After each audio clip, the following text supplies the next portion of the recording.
안녕하십니까. 같이 기도하시겠습니다.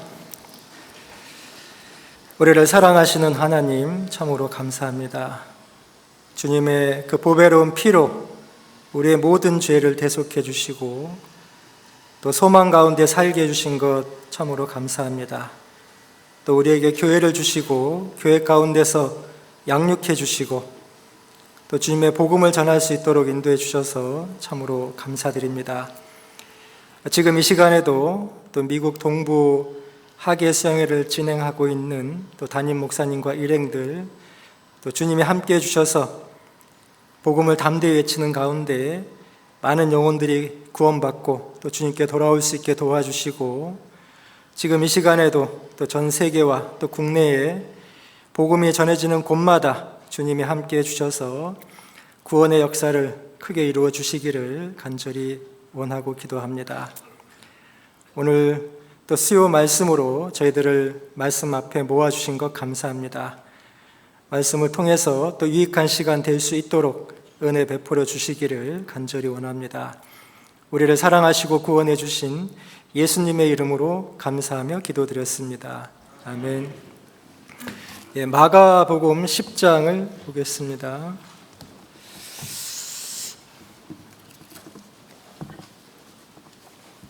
마가복음 10장 43절부터 45절까지입니다. 마가복음 10장 43절부터 45절까지. 너희 중에는 그렇지 아니하니 너희 중에 누구든지 크고자 하는 자는 너희를 섬기는 자가 되고 너희 중에 누구든지 으뜸이 되고자 하는 자는 모든 사람의 종이 되어야 하리라. 인자에 온 것은 섬김을 받으려 함이 아니라 도리어 섬기려 하고 자기 목숨을 많은 사람의 대속물로 주려 함이니라. 오늘 말씀의 제목은 섬김입니다. 우리 형제자매님들 오늘 하루 어떻게 섬김의 삶을 잘 사셨는지 모르겠습니다. 내일하고 대답하기가 쉽지는 않은 것 같습니다. 하지만은 내가 소속되어 있는 가정이나 직장이나 또는 학교에서 내가 해야 할 일을 성실히 또 수행했다면 섬김의 삶을 잘 살았으리라 이렇게 생각을 합니다. 오늘 섬김이라는 주제를 통해서 하나님이 이 세상을 어떤 원리로 이렇게 살아가게 하셨는지, 또 구원받은 사람은 어떤 섬김의 삶을 살도록 하셨는지 좀 생각을 해보고자 합니다. 하나님의 본질적인 속성 중에 대표적인 속성은 잘 아시는 대로 사랑입니다. 하나님의 사랑은 크다 작다 많다 적다 이런 개념의 사랑이 아니죠. 하나님의 사랑은 본질 그 자체가 사랑이다 이렇게 말씀을 하고 있습니다. 하나님은 광대하신 분이기 때문에 하나님의 사랑도 광대하죠. 하나님은 영원하신 분이시기 때문에 하나님의 사랑도 영원한 겁니다. 우리는 그 하나님의 영원한 사랑을 어떻게 알 수 있을까요? 로마서 5장 8절에 보면은 우리가 아직 죄인 되었을 때에 그리스도께서 우리를 위하여 죽으심으로 하나님께서 우리에게 대한 자기의 사랑을 확증하셨느니라 이렇게 말씀을 하고 있죠. 우리가 하나님께 하나님 정말 저를 사랑하셨습니까? 라고 묻는다면 하나님은 십자가를 보라 이렇게 말씀을 하실 거라고 생각을 합니다. 십자가는 내가 너를 사랑한 확실한 증거다 이렇게 말씀을 하시리라 생각을 합니다. 오늘 본문 45절에도 보면은 인자에 온 것은 섬김을 받으려 함이 아니라 도리어 섬기려 하고 자기 목숨을 많은 사람의 대속물로 주려 함이니라 이렇게 말씀을 하고 있죠. 하나님은 죽기까지 우리를 섬겨주심으로 우리에게 대한 하나님의 사랑을 확실히 증거하셨습니다. 누가복음 22장 27절에도 예수님께서 나는 섬기는 자로 너희 중에 있노라 이렇게 말씀을 하고 있습니다. 저는 하나님께서 우리 가운데 섬기는 자로 계신다는 사실이 너무나 감동적이고 너무나 충격적이다 이런 생각을 좀 해본 적이 있습니다. 살아계신 하나님께서 우리 가운데 섬기는 자로 있다는 것은 너무나 놀라운 사실이라고 생각을 합니다. 그래서 하나님께서 사랑의 원리로 피조물을 창조하시고 사람도 창조하시고 그 사랑의 원리 안에서 행복과 기쁨을 누리며 살도록 우리를 이렇게 불러주신 겁니다. 하나님의 그 6일 창조의 과정을 전체적으로 보면은 피조물 간에 서로 섬김의 조화를 이루며 살도록 창조하셨다는 것을 생각해 볼 수가 있습니다. 하나님이 만들어주신 빛과 또 적당한 온도와 습도는 모든 생명체가 생존하는데 필수적인 그런 조건이죠. 그래서 식물과 동물과 사람까지도 이 섬김의 원리 안에서 창조되었다는 것을 알 수가 있습니다. 민들레 있잖아요. 민들레가 자기 혼자 꽃을 피우고 열매를 맺는 것이 아닙니다. 어떤 시에 보니까 민들레꽃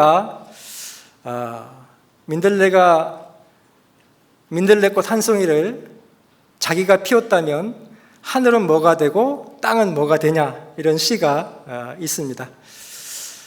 민들레가 꽃 한 송이를 피우기 위해서 수많은 조건을 누군가가 채워주지 않으면 민들레는 꽃을 피울 수도 없고 아마 생존조차 할 수 없을 것이다 이런 생각을 해보게 됩니다. 민들레는 다른 피조물의 도움을 받아서 아름다운 노란 꽃을 피우게 되고 또 벌에게 꿀을 제공해주고 벌은 이제 꿀을 따먹으면서 또 수종을 돕고 열매를 맺게 하잖아요. 그래서 이걸 생각해 보면 태초에 하나님의 섬김이 먼저 있었다는 걸 생각해 볼 수 있고 또 모든 피조물도 다양한 섬김의 조화를 이루며 살도록 창조하셨다는 것을 알 수가 있습니다. 우리가 새로운 피조물로 거듭난 것은 주님의 섬김이 먼저 있었기 때문에 거듭났잖아요. 피조물의 입장에서 창조되었다는 사실은 먼저 하나님께서 섬겨주셨다는 그런 의미가 있다고 생각을 합니다. 그리고 모든 만물을 충만케 하시는 하나님께서 그 모든 피조물에 대해서 애정과 섬김으로 지속시키기 때문에 모든 생명체가 생명을 유지하고 열매를 맺고 번성하고 있다 이렇게 볼 수가 있죠. 여기 접어두시고 시편 136편을 한번 찾아보겠습니다. 시편 136편 25절 말씀입니다. 시편 136편 25절 같이 한번 읽어보겠습니다. 모든 육체에게 식물을 주신 이에게 감사하라. 그 인자하심이 영원하미로다. 이 말씀은 모든 생명체에게 음식을 공급해 주시는 이에게 감사하라. 그리고 그 사랑이 영원하다 이렇게 말씀을 하고 있죠. 이 말씀에서도 보면 하나님의 사랑은 섬김에서 나타난다는 것을 알 수가 있습니다. 우리가 전도 집회 때 많이 듣는 말씀인데요. 욥기 36장 31절에 하나님께서 번개를 주셔가지고 우르릉 쾅쾅하는 그 번개를 통해서 식물을 풍부히 주신다고 말씀을 하고 있잖아요. 그리고 사도행전 17장 25절에 보면 하나님께서 만민에게 생명과 호흡과 만물을 친히 주시는 자이십니다 이렇게 말씀하고 계시고 또 사도행전 17장 28절에도 보면은 우리가 그를 힘입어 살며 기동하며 있느니라 이렇게 말씀을 하고 있죠. 감사하게도 하나님은 지속적인 사랑과 섬김을 통해서 우리가 살며 또 기동하며 있을 수 있게 이렇게 하신 것이죠. 그래서 하나님께서 공급자로 계시지 아니하시면 우리 인간은 스스로 사실은 생존할 수 없는 그런 존재입니다. 우리 사도행전 14장 말씀을 한번 찾아보겠습니다. 사도행전 14장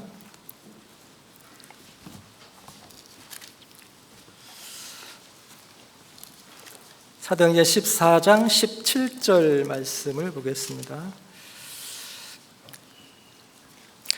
그러나 자기를 증거하지 아니하신 것이 아니니 곧 너희에게 하늘로서 비를 내리시며 결실기를 주시는 선한 일을 하사 음식과 기쁨으로 너희 마음에 만족해 하셨느니라 하고, 하나님은 사람에게 스스로 얼굴을 숨기고 계시는 분이십니다. 그런데 하나님은 모든 세대에 걸쳐서 하나님의 존재를 증거하고 계셨다라고 말씀을 하고 있죠. 어떻게 증거하셨냐? 결실기를 주시는 선한 일을 하사, 하늘로서 비를 내리시고 결실기를 주시는 선한 일을 하사, 이 선한 일을 통해서 하나님의 존재를 증거하셨다는 뜻이죠.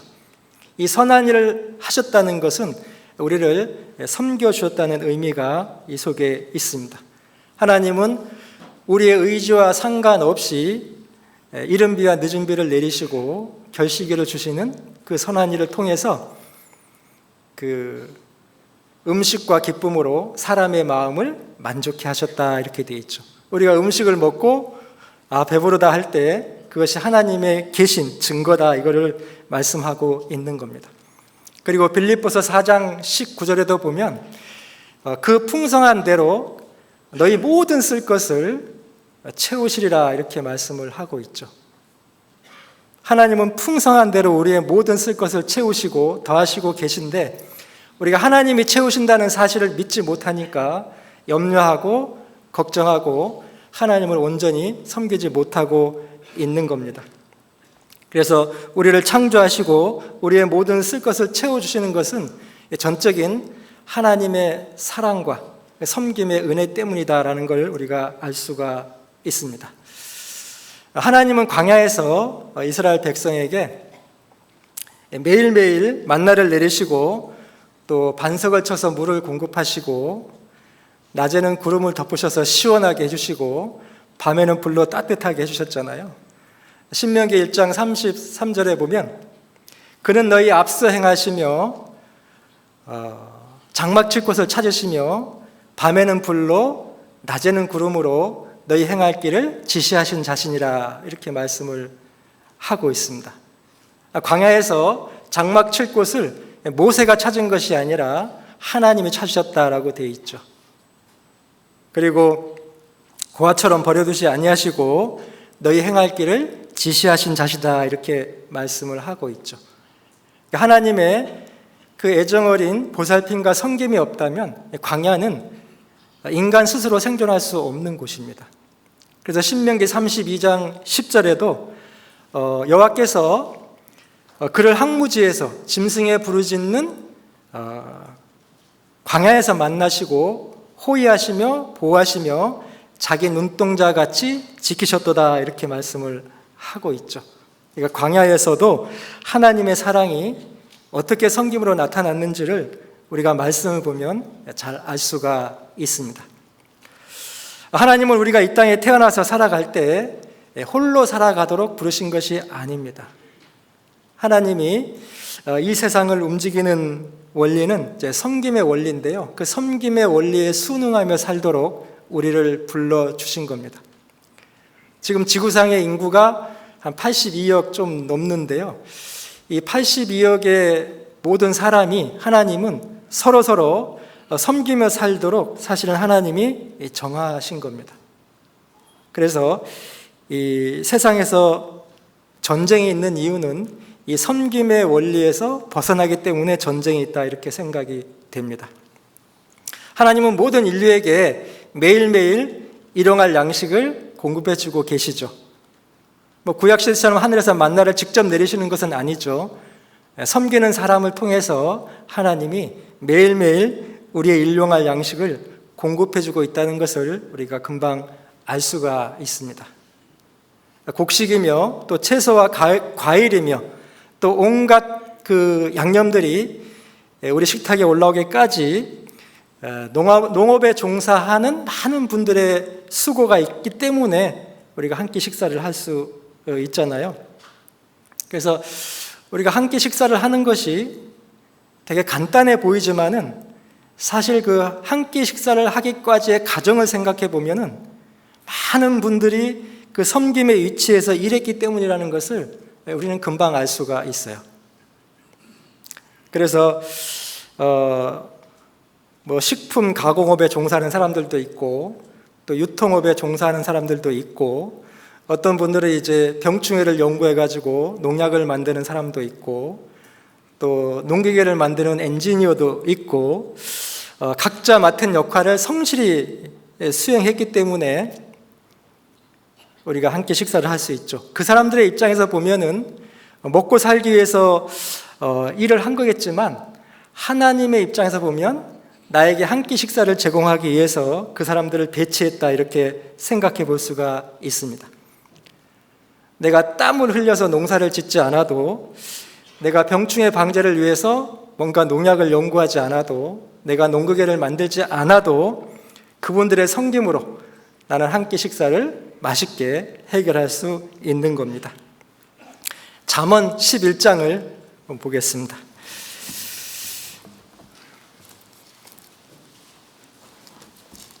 잠언 11장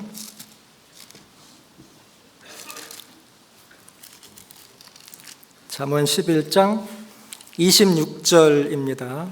잠언 11장 26절.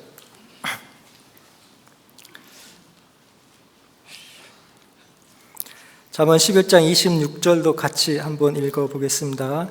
곡식을 내지 아니하는 자는 백성에게 저주를 받을 것이나 파는 자는 그 머리에 복이 임하리라.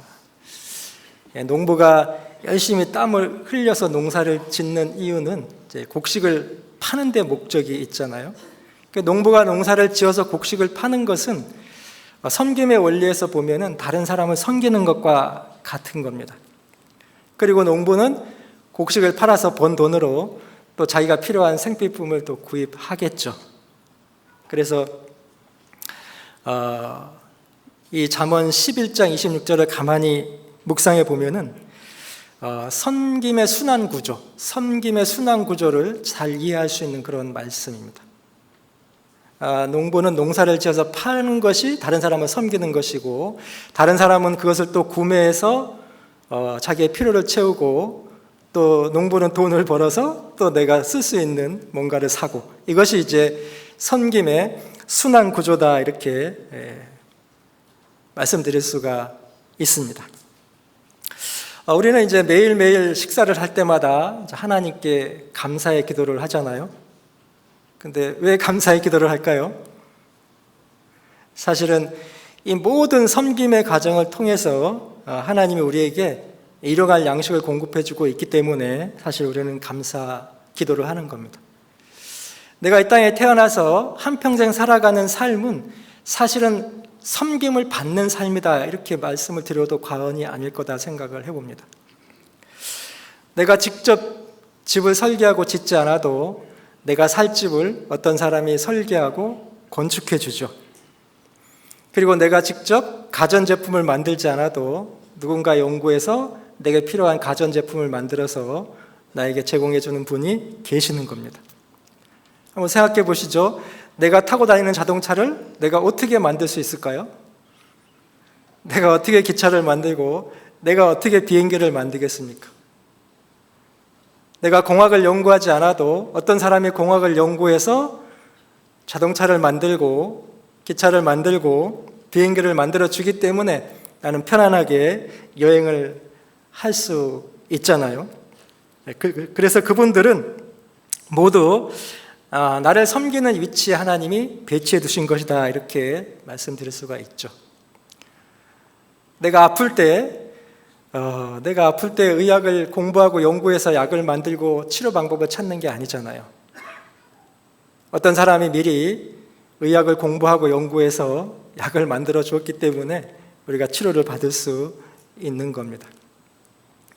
얼마 전에 저희 가족 중에 한 사람이 지름이 12cm 정도 되는 큰 근종을요, 개복을 해가지고 수술을 받고 치료를 받은 적이 있는데, 여성 의사로서 그 어려운 수술을 이렇게 하는 것을 제가 보고 참 너무나 놀랐고 너무나 감사했습니다. 어떻게 저런 수술을 해가지고 이렇게 치료할 수 있을까? 제가 아무리 가족을 사랑한다 할지라도 저는 절대 할 수 없는 일을 의사는 그 일을 해가지고요, 제 사랑하는 가족을 살려내는 걸 제가 보고요, 정말 감사가 절로 나왔습니다. 하나님 정말 감사합니다. 하나님 이런 의사를 보내주셔가지고 너무너무 감사합니다. 우린 그런 의사가 없다면 어떻게 될까 생각해 보면 참 하나님은 그런 섬김의 원리를 이용해서 치료를 받도록 해주신 거죠. 저는 하나님께서 이 섬김의 원리로 세상을 움직이고 있다는 사실이 깨달아졌을 때요, 직업에 대한 귀천이 없어졌습니다. 직업에 대한 어떤 귀천이 있잖아요. 어떤 직업은 귀하고 어떤 직업은 천하고 이런 생각이 다 사라져 버렸거든요. 아무리 하찮은 직업을 가진 사람일지라도 그 사람은 나를 섬기기 위해서 일하고 있다는 거죠. 그리고 그분들께 너무나 감사하게 된 겁니다. 하나님께서는 나를 섬기도록 경찰도 배치해 주시고 소방관도 배치해 주시고 또 청소부를 통해서 쓰레기도 치워 주시고 하수구도 뚫어주시고 그 모두가 나를 섬기는 위치에서 일하고 있다는 걸 생각해 보면 직업의 귀천을 따질 것이 아니라 정말 그분들이 너무 고맙고 너무 감사하다는 생각이 들고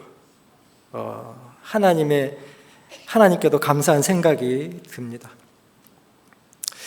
나는 누군가가 지어준 옷을 입고 이곳에 앉아있죠. 누군가가 만들어준 음식을 먹고 누군가가 만들어준 자동차를 타고 출근을 합니다. 그리고 내가 하는 일이 무슨 일이든지 간에 나는 그 일을 통해서 생계를 유지하고 살고 있습니다. 다른 사람들은 내가 수고해서 생산한 그 제품들을 또 구매해서 또 구매해 주기 때문에 내가 살고 있고, 다른 사람들은 또 내가 한 일을 통해서 섬김을 받고, 그들은 내가 만든 걸 구매해 줌으로 나는 또 섬김을 받는 그런 세상이 이제 하나님이 움직이는 이 세상입니다. 그래서 이 세상은 이 섬김이라는 원리 안에서 교환되고 분배된다 이렇게 볼 수가 있죠. 그래서 일하지 않는 것, 세상에서 일하지 않는 것은 섬기지 않는 것과 같은 논리를 이렇게 갖게 됩니다. 우리 데살로니가 후서 3장 말씀을 한번 찾아보겠습니다. 데살로니가 후서 3장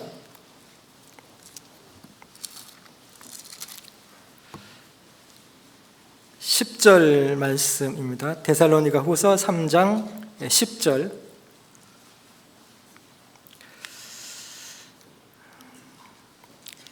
같이 한번 읽겠습니다. 우리가 너희와 함께 있을 때에도 너희에게 명하기를 누구든지 일하기 싫어하거든 먹지도 말게 하라 하였더니, 이 말씀을 이제 섬김의 의미로 우리가 생각을 해보면 누구든지 남을 섬기기를 싫어하거든 남의 섬김을 받으려고 하지 말라라는 그런 의미가 될 수 있습니다. 내가 하는 일을 통해서 섬김의 교환 활동이 이루어져야 되는데 빈둥빈둥 놀면서 밥만 먹으면 안 된다는 그런 뜻입니다. 그래서 하나님의 소명 안에서 이 세상은 섬김의 원리가 작동되고 있다는 것을 우리가 말씀을 통해서 생각을 좀 해봤습니다. 다시 이제 오늘 본문을 보시면 마가복음 10장 45절을 한번 보시면 예수님은 섬기는 종의 모습으로 이 땅에 오셨다는 것을 이제 알 수가 있는데요. 인자가 온 것은 섬김을 받으려 함이 아니라 도리어 섬기려 하고 자기 목숨을 많은 사람의 대속물로 주려 함이라. 예수님이 성육신 하신 것은 자기의 목숨까지 주어서 많은 사람을 섬기려고 이 땅에 오셨다고 말씀을 하고 있죠. 예수님의 섬김은 자기 목숨까지 내어준 섬김입니다. 예수님의 섬김보다 더 큰 섬김은 아마 지구상에 존재하지 않을 것이다 이런 생각을 해보게 됩니다. 삼위일체 하나님은 섬기는 자로 우리 중에 계시다는 것을 좀 생각해 볼 수 있죠. 빌립보서 2장 말씀을 한번 찾아가 보겠습니다. 빌립보서 2장, 잘 아시는 말씀인데요. 빌립보서 2장 6절부터 8절까지 보겠습니다. 그는 근본 하나님의 본체시나 하나님과 동등됨을 취할 것으로 여기지 아니하시고 오히려 자기를 비워 종의 형체를 가져 사람들과 같이 되었고 사람의 모양으로 나타나셨음에 자기를 낮추시고 죽기까지 복종하셨으니 곧 십자가에 죽으심이라. 하나님의 본체이신 그분께서 종의 형체를 가져서 이 땅에 오셨다 그러는데, 종의 형체를 가지고 오셨다는 뜻은 섬기는 위치로 오셨다라는 뜻이죠. 그리고 죽기까지 복종하셨다는 것은 목숨까지 내어줘서 하나님과 우리를 섬겨주셨다는 그런 의미가 있습니다. 죄 없는 예수님이 죄인인 우리를 구원하기 위해서 목숨을 바쳐서 섬겨주신 겁니다. 그리고 구원받은 이후에 성령께서는 우리의 연약한 신앙을 계속 돕고 계시잖아요. 사실은 성령이 우리를 섬겨주고 계시는 겁니다. 그리고 영원한 천국에 들어가서도 영원히 우리를 하나님은 섬겨주시는 거죠.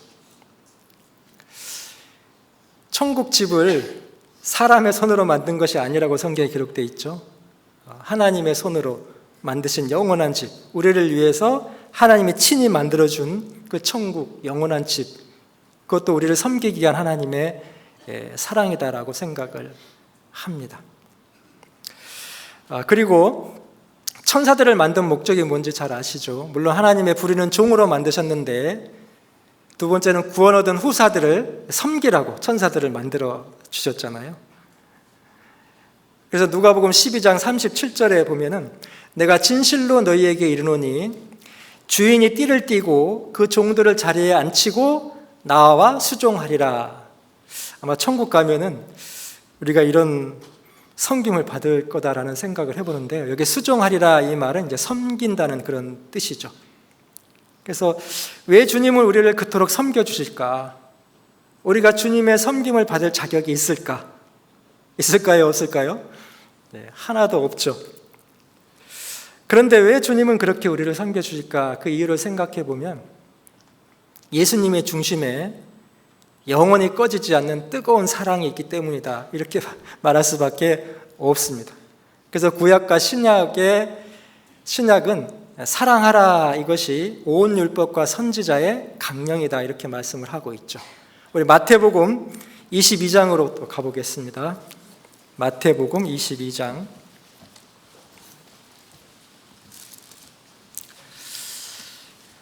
마태복음 22장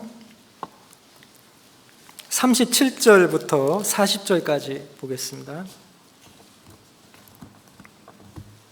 마태복음 22장 37절부터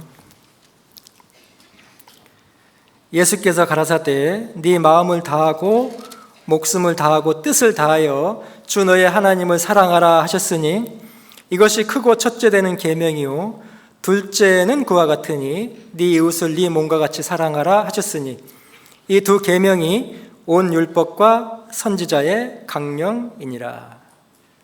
강령이라는 이제 사전적인 의미는 일의 근본이 되는 큰 줄거리라는 뜻입니다.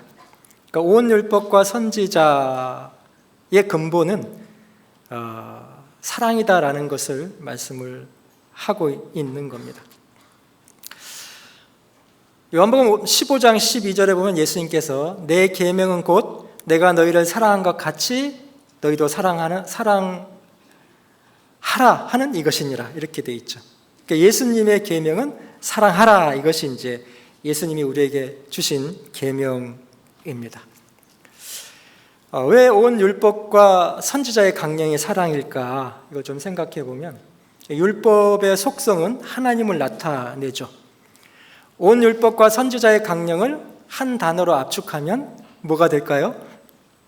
사랑이잖아요, 사랑. 온 율법과 선지자의 강령이 그 근본이 사랑의 큰 줄거리이기 때문에 온 율법과 선지자의 강령을 한마디로 딱 하면 이제 사랑이 되는 겁니다. 그리고 사랑과 일맥상통하는 단어는 이제 섬김이다, 이렇게 볼 수가 있죠. 그래서 이 섬김의 구체적인 내용은 사랑으로 서로 종노릇하는 겁니다. 갈라디아서 5장 말씀을 한번 볼게요. 갈라디아서 5장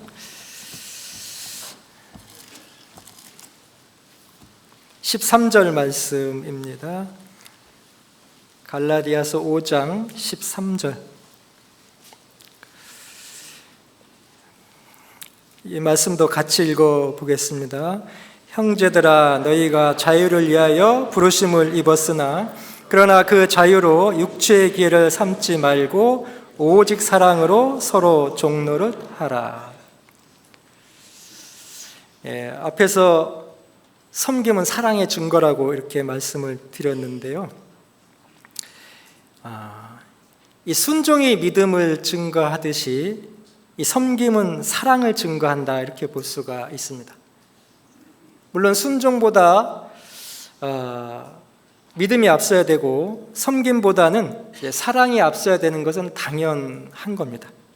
근데 믿음이 없이 순종을 논할 수가 없고, 순종 없이 순종 없는 믿음을 인정할 수가 없죠.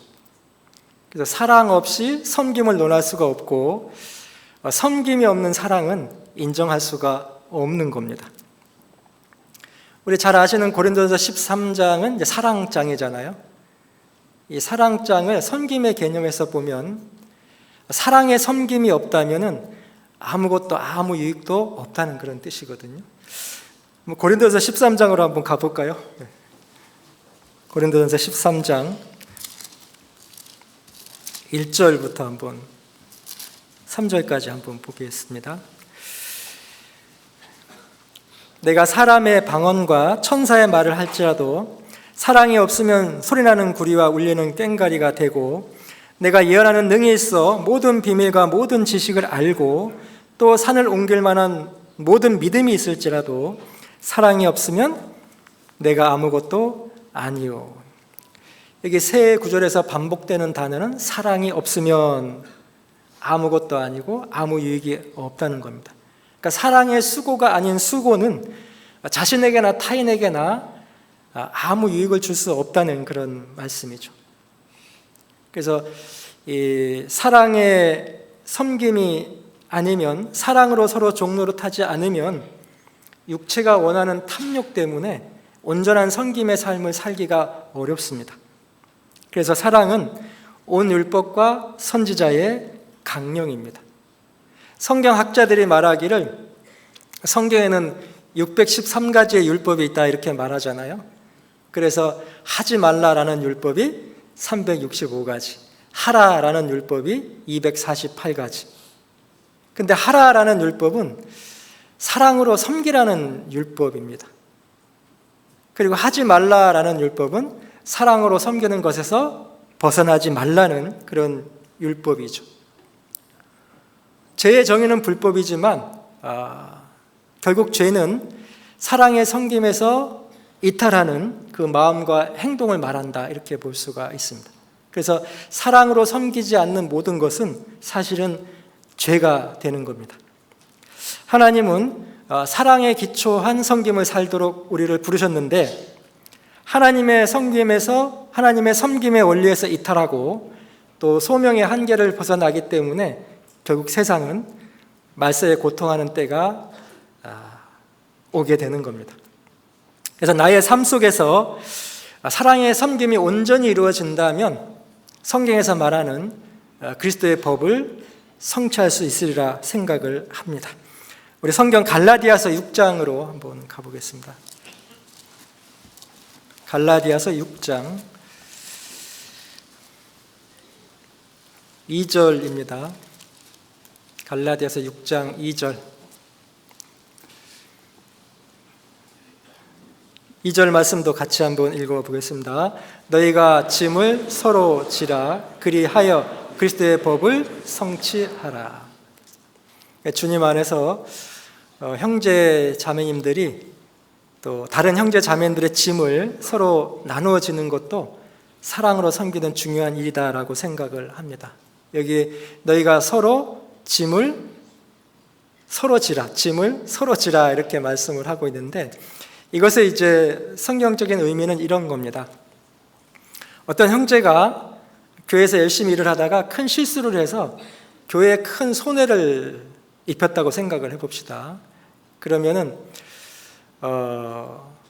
형제가 잘못했으니까 형제가 다 책임지세요 이렇게 말하지 말고, 형제가 잘못한 그 짐을, 만약에 뭔가를 교회에 배상할 일이 있다면 서로 짐을 나눠지라, 그런 뜻입니다. 그래서 너희가 짐을 서로 지라, 이 말씀을 통해서 그런 삶을 살아갈 때 그리스도의 법을 성취할 수 있다는 거죠. 물론 여기서 말하는 그리스도의 법은 사랑하라라는 그 법을 말씀하고 있는 겁니다. 예수님께서 죽기까지 우리를 섬겨주신 그 사랑은 우리가 목숨을 다 드려도 갚을 수 없는 사랑이죠. 그런데 주님께 빚진 그 사랑을 우리가 갚는 방법이 뭐가 있을까요? 주님의 그 사랑의 빚을 우리가 갚는 방법은 우리가 결국 섬김의 삶을 사는 것으로 갚을 수 있다는 겁니다. 그래서 그리스도의 법을 성취할 수 있는 거죠. 로마서 13장 8절에 보면 피차 사랑의 빚 외에는 아무에게도 아무 빚도 지지 말라. 남을 사랑하는 자는 율법을 다 이루었느니라. 빚이라는 개념은 갚아야 될 의무가 있다는 뜻인데, 이 로마서 13장 8절 말씀은 피차 사랑으로 섬기라는 말씀과 같은 겁니다. 그래서 피차 사랑으로 섬길 때 우리가 받은 은혜를 갚을 수 있고, 또 사랑하라는 계명을 이룰 수가 있는 거죠.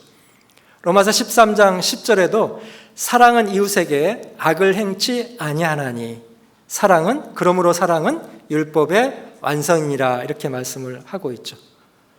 예수님께서 이루신 십자가의 사랑은 율법을 완성한 사랑입니다. 그 사랑을 받은 우리는 어떻게 살아가야 될까요? 사랑은 이웃에게 악을 행치 아니하나니 그랬잖아요. 이 사랑은 섬김으로 나타나기 때문에 절대 악을 행할 수 있는 게 아니라는 뜻입니다.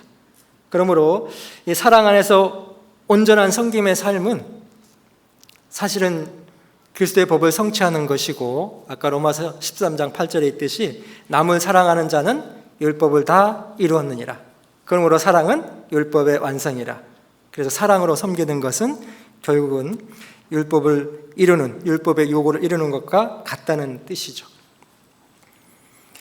창세기 1장의 이제 6일 창조 과정 속에서 6일째 하나님이 자기 형상, 곧 하나님의 형상대로 남자와 여자를 창조하셨다, 이렇게 말씀을 하고 있잖아요. 그러니까 남자와 여자는 정말 섬김의 조화로 만들어졌다는 것을 이해할 수가 있죠. 그래서 남편과 아내, 특별히 남편과 아내는 서로 섬김의 조화를 이루면서 자기 역할을 하면서 살아가잖아요.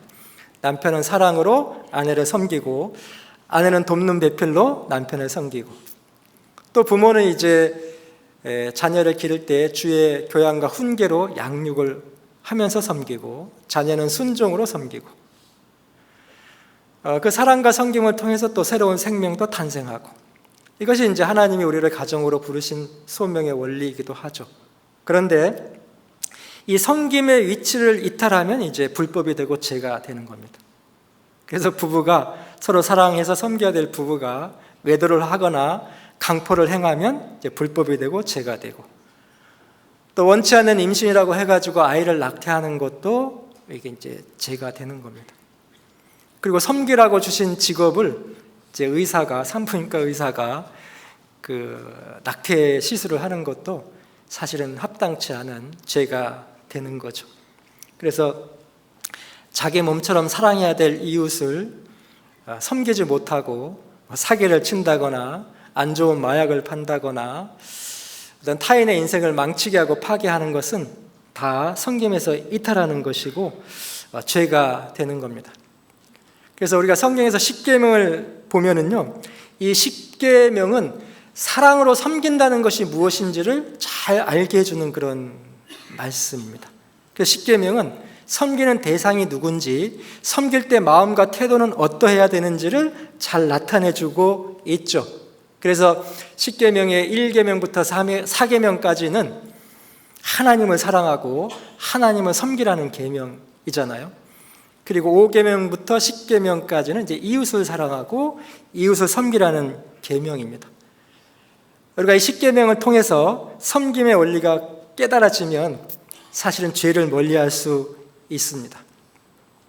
그리고 어떤 직업을 가진 분이라 할지라도 또 어떤 형편에 있는 형제 자매라 할지라도 판단하거나 정죄하지 않고 정말 소중하게 귀하게 대할 수가 있을 겁니다. 그리고 현재 나의 직업이 또 내가 하는 봉사가 하찮게 여겨진다 할지라도 섬김의 원리에서 보면은 그 봉사가 그 직업이 얼마나 귀하고 소중하다는 것도 알게 됩니다. 누가 나에게 형제님, 자매님 여기도 청소해 주시고 저기도 청소해 주시고 오늘은 화장실까지 청소해 주세요 그렇게 말하면 차별 대우한다고 생각지 마시고 섬김의 기회를 주었다고 생각하시고 사랑으로 잘하면 좋을 것 같습니다. 그리고 사랑으로 섬긴 그 수고에 대해서는 분명히 하나님께서 좋은 것으로 갚아주시리라 이렇게 생각을 합니다. 신앙생활을 좀 두 글자로 한번 표현해 본다면 뭐가 될까요? 오늘 주제의 말씀처럼 섬김이다 이렇게 좀 생각해 볼 수가 있습니다. 우리는 하나님을 섬기고 이웃을 섬기는 사람이죠. 오늘 본문으로 다시 한번 가보겠습니다. 오늘 본문 마가복음 10장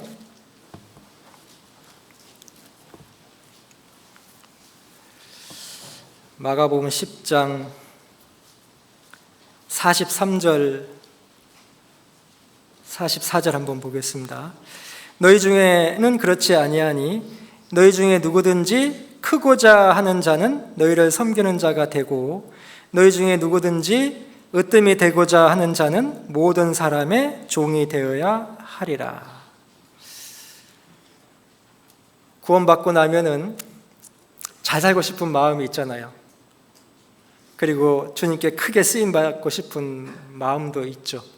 그리고 잘했다, 착하고 충성된 종아 이런 칭찬도 받고 싶은 마음이 누구나 있을 겁니다.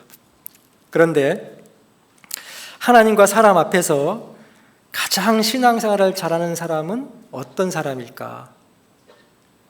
교회 안에서 가장 으뜸이 되는 사람, 가장 최고의 신앙생활은 어떤 사람이 최고의 신앙생활을 하는 사람이 될까? 예수님께서 말씀하시기를 너희 중에 누구든지 크고자 하는 자는 너희를 섬기는 자가 되고 너희 중에 누구든지 으뜸이 되고자 하는 자는 너희를 섬기는 자가 되어야 하리라.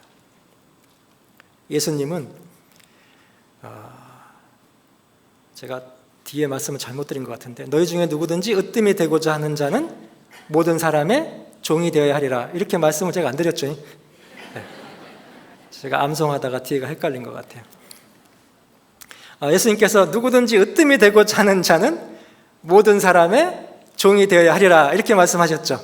그러니까 나의 종이 되어야 하리라 이렇게 말씀하신 것이 아니고 예수님은 모든 사람의 종이 되어야 하리라 이렇게 말씀하고 있다는 거죠.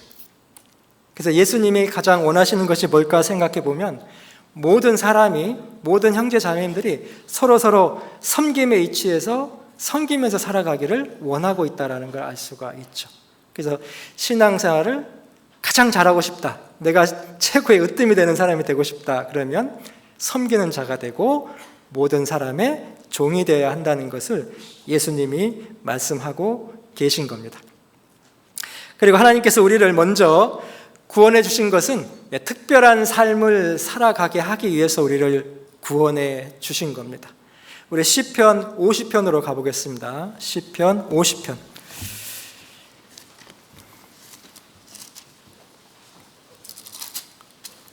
1절 말씀 보겠습니다. 시편 50편 1절 시편 50편 1절 전능하신 자 하나님 여호와께서 말씀하사 해 돋는 데서부터 지는 데까지 세상을 부르셨도다. 5절 말씀 보겠습니다. 이르시되 나의 성도를 내 앞에 모으라 곧 제사로 나와 언약한 자니라 하시도다. 여기 1절에 보면은 해 돋는 데서부터 해 지는 데까지 세상을 부르셨도다. 이 세상을 부르셨다는 의미는 뭘까요? 복음으로 우리를 세상에서 불러내셨다는 뜻이죠. 데살로니가 후서 2장 14절에도 복음으로 너희를 부르사 그랬거든요. 그래서 이게 부르셨도다, 부르사, 이것은 우리를 특별히 세상에서 불러내셨다는 겁니다. 그래서 해 돋는 데서부터 해 지는 데까지 부르셨도다. 근데 이 부르시는데 하나님이 누구를 통해서 부르시냐 하면 먼저 구원받은 성도를 통해서 부르신다는 걸 알 수가 있죠. 그래서 우리가 먼저 구원받은 이유는 이제 인생의 남은 때를 이뤄진 영혼을 이제 복음으로 섬기는 종으로 우리를 사실은 부르신 겁니다. 그래서 우리에게 이제 특별한 소명이 하나 주어졌는데, 이 소명은 이뤄진 영혼을 복음으로 섬겨서 구원받게 하는 거라는 거죠. 그리고 5절에 보면 하나님께서 나의 성도를 네 앞에 모으라, 이렇게 말씀을 하고 있죠. 나의 성도는 하나님의 성도인데 하나님의 거룩한 무리를 네 앞에 모으라, 우리 앞에 모으라는 거죠. 그래서 우리가 전도하는 것은 하나님의 성도를 이제 교회 앞에 모으는 것과 같다는 말씀이죠. 그래서 이것이 이제 우리에게 주신 하나님의 특별한 소명이 되는 겁니다. 우리 베드로전서 2장 말씀을 좀 찾아보겠습니다.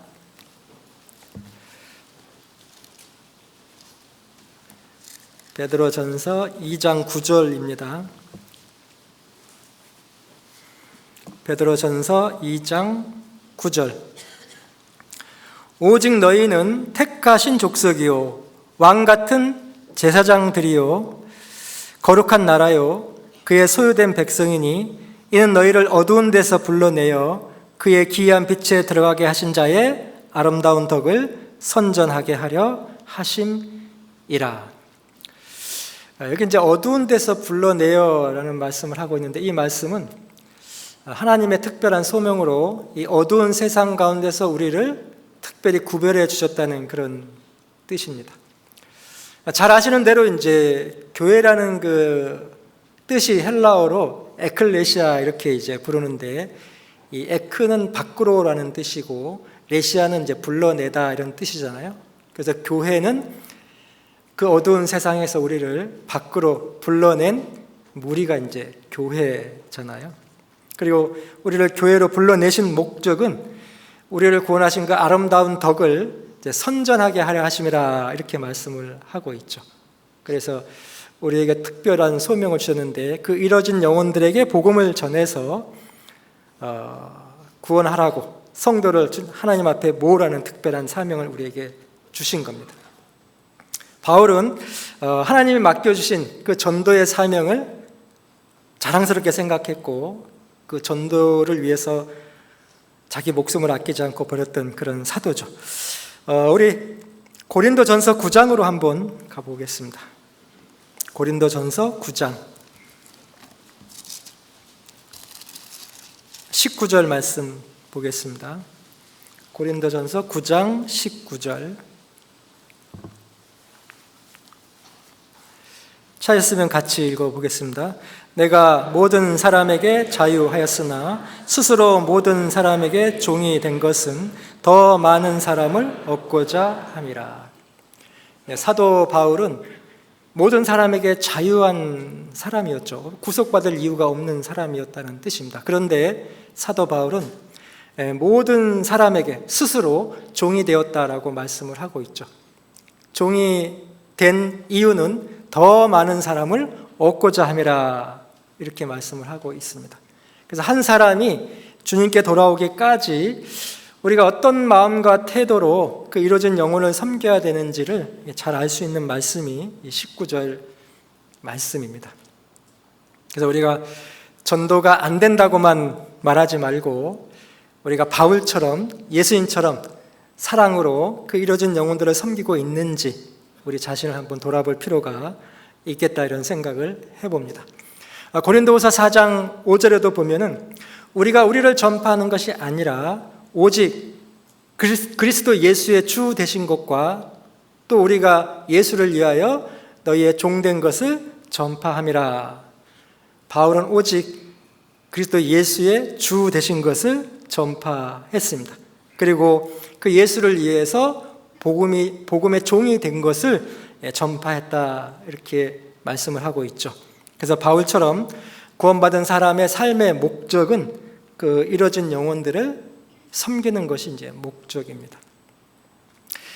구약시대의 제사장은 이제 섬기는 직분이었잖아요. 물론 선지자의 직분도 섬기는 직분이었습니다. 그리고 신약시대의 모든 그리스도인들도 사실은 섬기는 직분을 가지고 있죠. 구원받은 사람은 특별히 그 이뤄진 세상의 영혼을 복음으로 섬기는 직분을 가지고 있는 겁니다. 세상 사람들은 우리의 육신만을 섬겨주고 있습니다. 섬김 받고 있는 거예요, 세상 사람들 속에서도. 그런데 구원받은 사람은 세상 사람들의 영혼까지 우리가 섬기고 있는 겁니다. 그래서 그 영혼을 섬기라고 우리 특별히 구원해 주셨다, 이렇게 볼 수도 있습니다. 그리고 교회 안에서 하는 모든 봉사는 다 섬김의 직분이잖아요. 봉사 다 하고 계시죠? 어떤 봉사하고 계실까요? 하여튼 한두 가지 봉사는 구원받고 나면 다 하고 계시리라 생각을 합니다. 그래서 교회 안의 봉사를 섬김의 개념에서 생각해 보면은 모든 봉사는 다 나를 섬겨주고 있다, 이렇게 볼 수가 있습니다. 그래서 이것을 생각해 보면은 봉사하는 형제 자매님들이 너무나 귀하고 너무나 감사하죠. 만약에 봉사가 하나라도 없다면 우리가 얼마나 불편할까, 이런 생각을 좀 해보게 됩니다.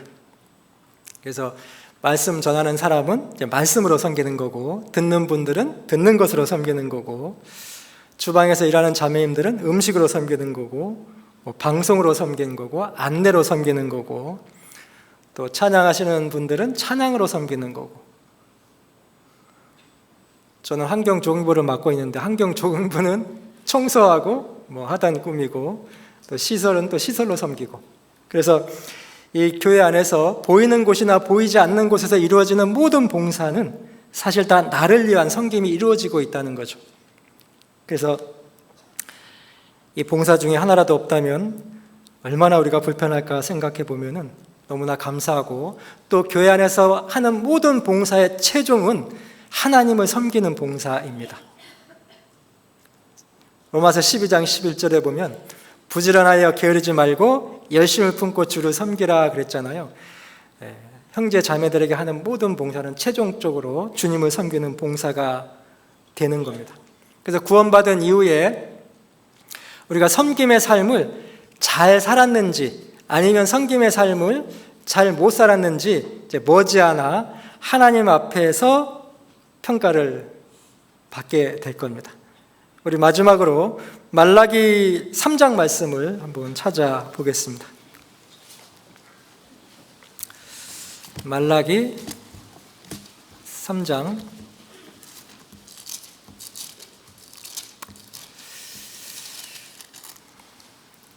18절 말씀입니다. 말라기 3장 18절 말씀. 말라기 3장 18절 말씀 찾으셨으면 같이 읽겠습니다. 그때 너희가 돌아와서 의인과 악인이며 하나님을 섬기는 자와 섬기지 아니하는 자를 분별하리라. 하나님은 먼저 우리를 섬겨주신 분입니다. 우리가 이 세상에 태어나는 것도 하나님이 섬겨주셨기 때문에 태어난 거고, 구원받은 것도 예수님이 섬기는 자로 계셨기 때문에 우리가 구원받은 거죠. 그리고 그렇게 하신 이유는 이제 우리가 그 받은 사랑으로 섬김의 삶을 살도록 우리를 불러주신 겁니다. 그리고 이제 하나님께서 그 섬김의 삶을, 섬김의 소명을 잘 이룬 사람과 그러지 못한 사람을 최종적으로 분별하시겠다라고 말씀을 하고 있죠. 그래서 하나님이 가장 귀하게, 가장 보석같이 보는 사람은 누구일까, 이런 생각을 좀 해보면 하나님을 경외하고 사랑으로 섬김의 삶을 잘 사는 사람이다, 이렇게 생각이 됩니다.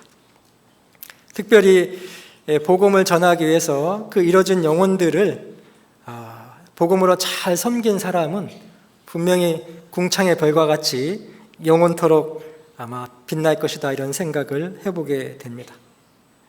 우리는 세상에서 하나님이 정하신 섬김의 원리로 살아가는 사람들입니다. 그리고 구원받은 사람은 특별히 복음으로 세상을 섬기는 사람들이죠.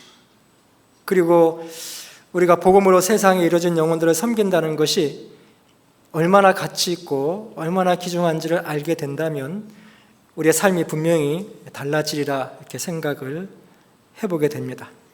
우리의 특별한 소명은 영혼을 섬기는 일이라는 것을 기억하시면 좋겠다 이런 생각을 해보게 됩니다. 부족한 말씀 경청해 주셔서 감사합니다. 기도하시겠습니다.